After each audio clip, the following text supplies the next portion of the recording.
What's up, Rick? Hello, Matt. It's cracking, man. No, man, just getting back to normal life, as you know, which is I know. nice. I know, and I know a lot of our listeners are looking forward to that and maybe a little jealous of where we are, which I don't blame them.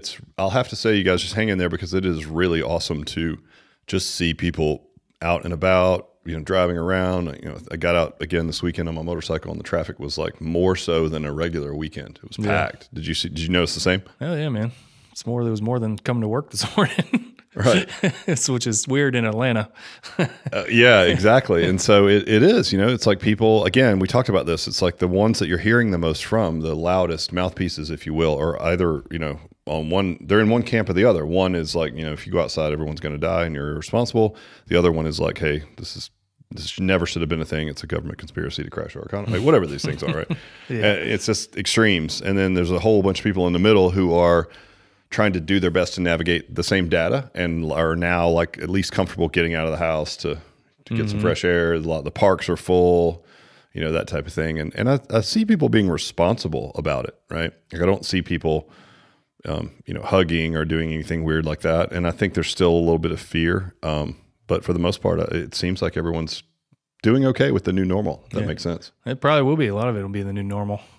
But be going down the grocery store, they'll have lanes always there. They have that now. It's like funny because you'll see somebody completely covered in like a hazmat suit, but they're going the wrong way on the grocery store lanes. I'm like, I don't know if you're doing this right. This is not how this is supposed to work. Well, I mean, I don't know about you, but if I'm down on one end and I see the thing literally at one right there, do I have to walk all the way around? Yes. No, I don't do that. I don't go to the grocery store. So like I haven't been to the grocery store in like 25 years really. So I don't really know what that looks like in there. Jeez. I know. When I went, they still had they checked you out with an old punch like a typewriter and then you had to pay cash.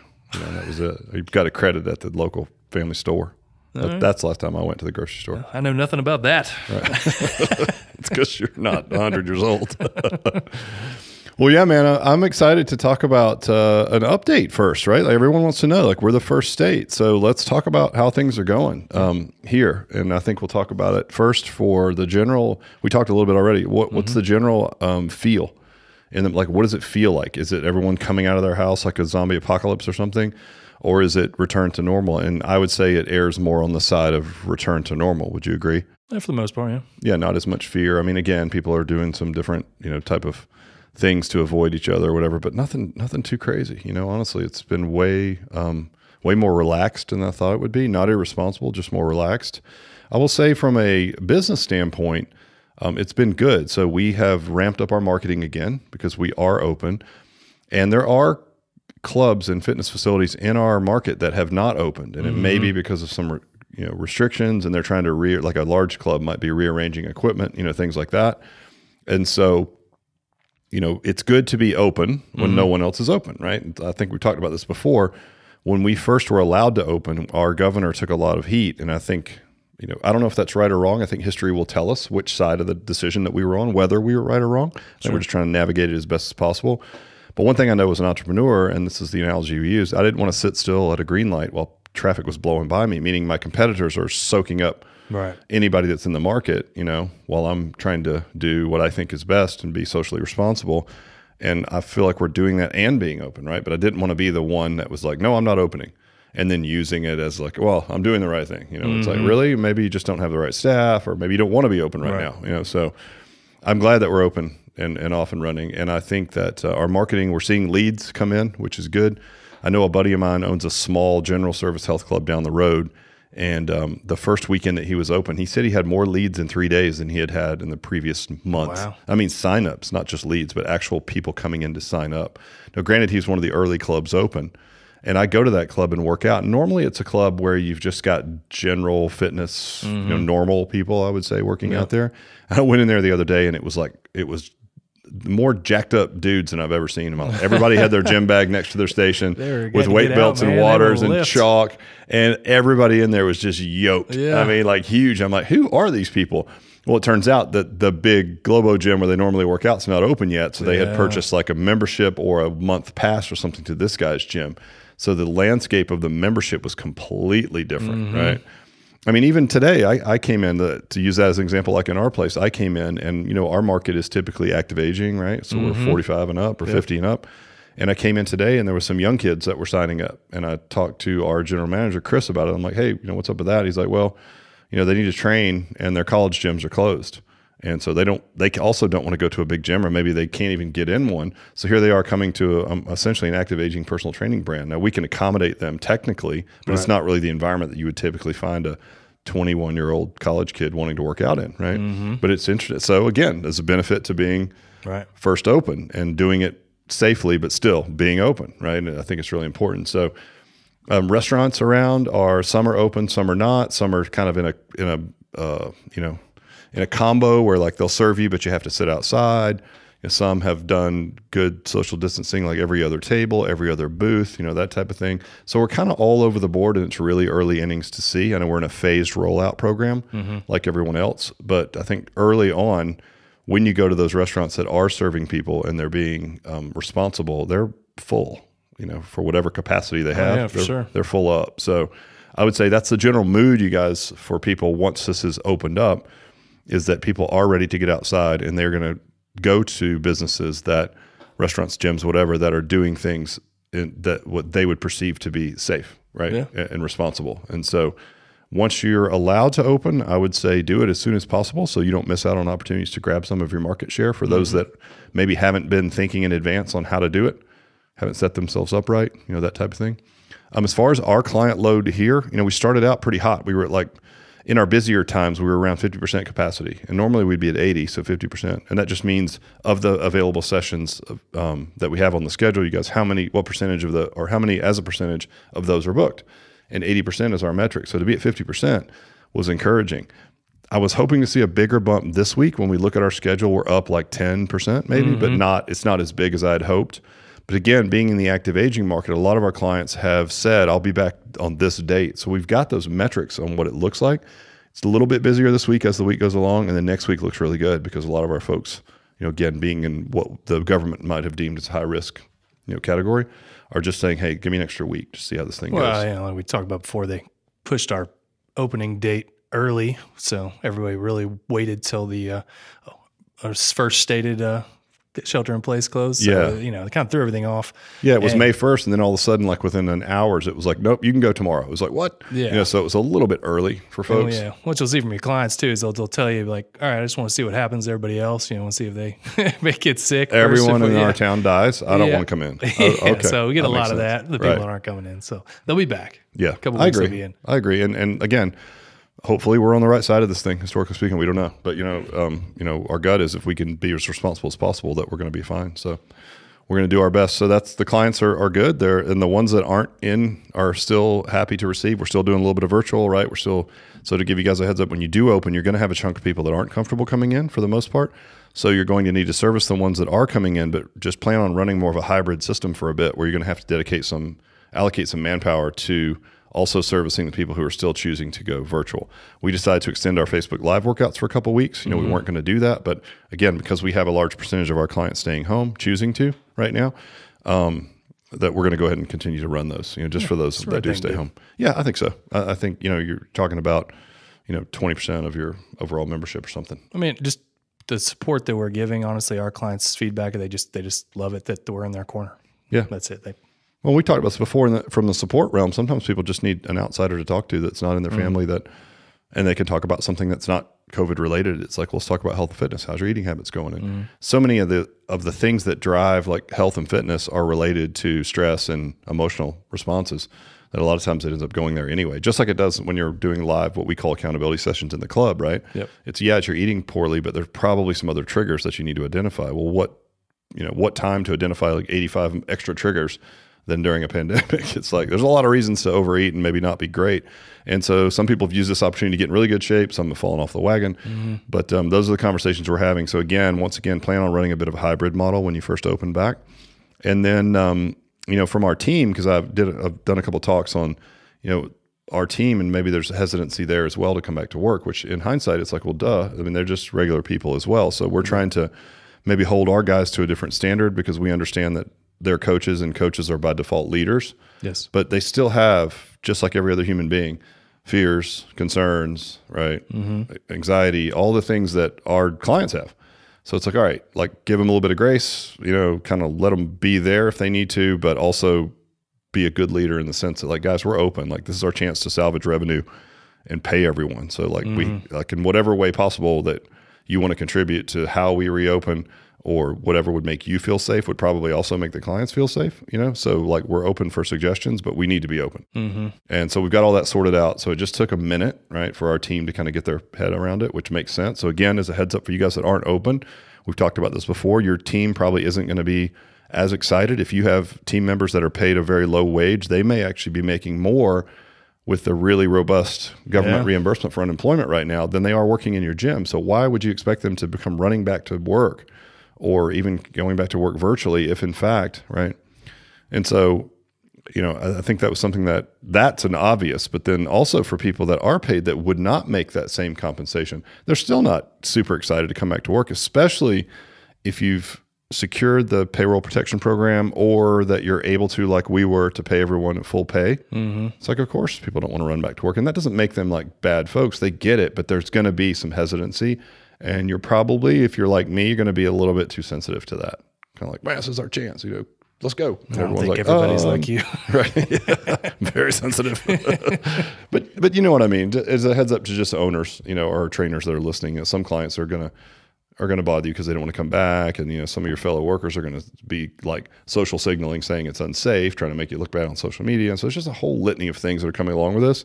I'll just say that if you are a coach or you're obviously an entrepreneur, you are a leader. So you just have to like draw a line in the sand, give people a little bit of grace, and just get on with your decisions, you know? And so that's what we've done. And so far it's been really positive. I would say like we've learned a lot. I've learned a lot, even some new leadership skills that I probably need to develop, but it's been really good. And so that's the update, but that's a great transition into what we're going to talk about today. That Matt brought up, you know, for subjects as we were, you know, going on about what are we going to talk about today? Because there's some of you guys are still stuck in this one phase. But again, our job, we feel like right now, being fortunate enough to be first, is to give you guys a little lens into what you're going to see when you open, right?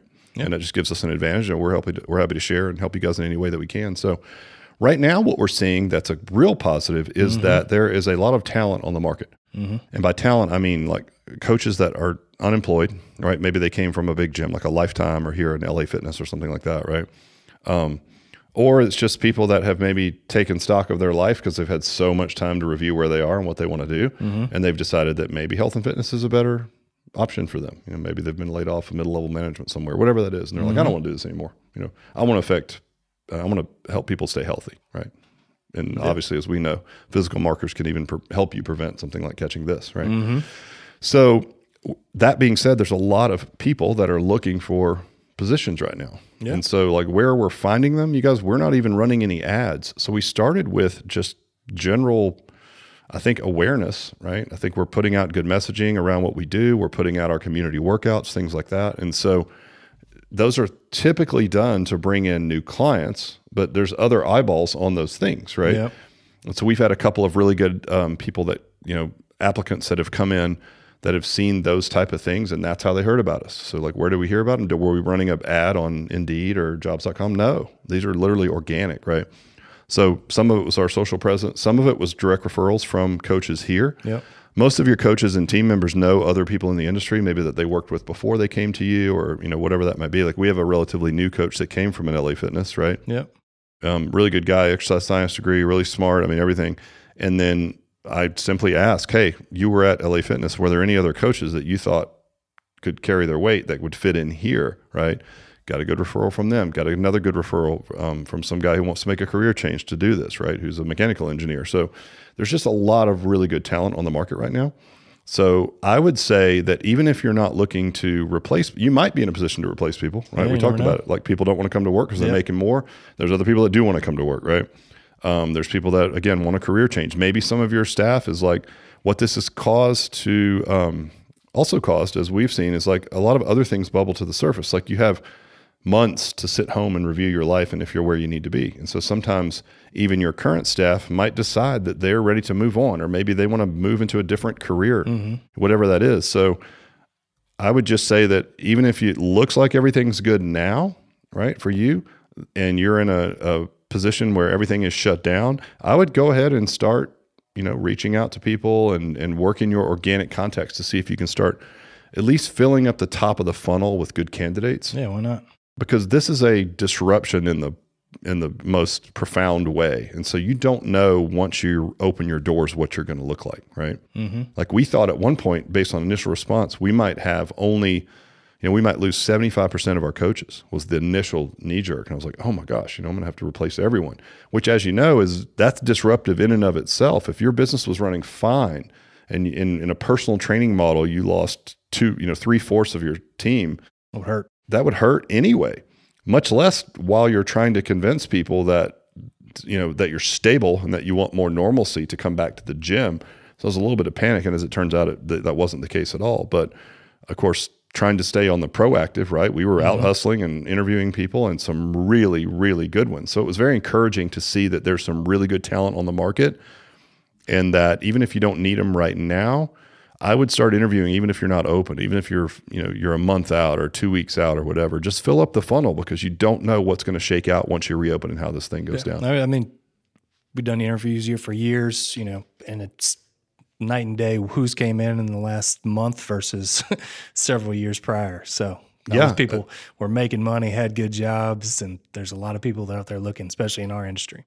Yeah, exactly. Like we brought one, a young lady on, and she's a baller. She worked for a very prominent brand in town, and she was actually doing really well on unemployment, right? And so we were able to beat that, but not by a ton, just because of the compensation. But someone that understands, like, hey, that's only a 6-month fix. Like, I want a career in fitness, right?